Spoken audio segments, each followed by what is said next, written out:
వాడిని, అప్రాణదారులను అడ్డంగా నరికిన వాడిని, గోడు గింజల గుండెల్లో గ్రహించే అగ్నిని, వాడు పెరుగుని పోరాటానికి నిలువెత్తు రూపాన్ని, అని కాలిన వాడి ఆశలలో వెలిగే దీపాన్ని, నేనే కొమరభి, ఈ నేల నా తల్లి, ఈ అడవి నా కల్పవల్లి, జలధర నా జీవనాధారం.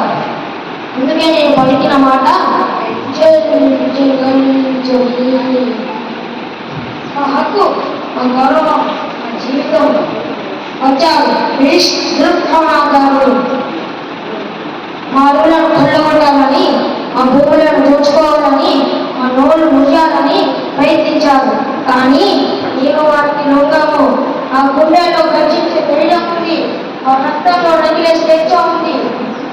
ఓ నా గిరిజన సోదరులారా, భయాన్ని పారుతోడి ముందుకు రండి.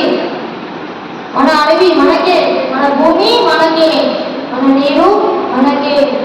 అడవే మన ఆవాసం, భూమే మన ఆదాయం, నీరే మన ఆధారం, స్వేచ్ఛే మన శ్వాస. నా ప్రాణం చిన్నదే కావచ్చు, కానీ ఆ సంకల్పం గొప్పది.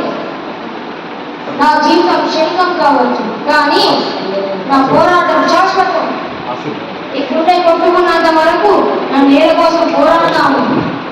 ఈ శ్వాస ఉన్నంత వరకు నా ప్రజల కోసం నిలబడతాను. నేను పడిపోవచ్చు, కానీ నా ఆత్మలే నిలబడుతుంది. నేను మాయమవచ్చు, కానీ అభిలాషం మారుమోగుతుంది.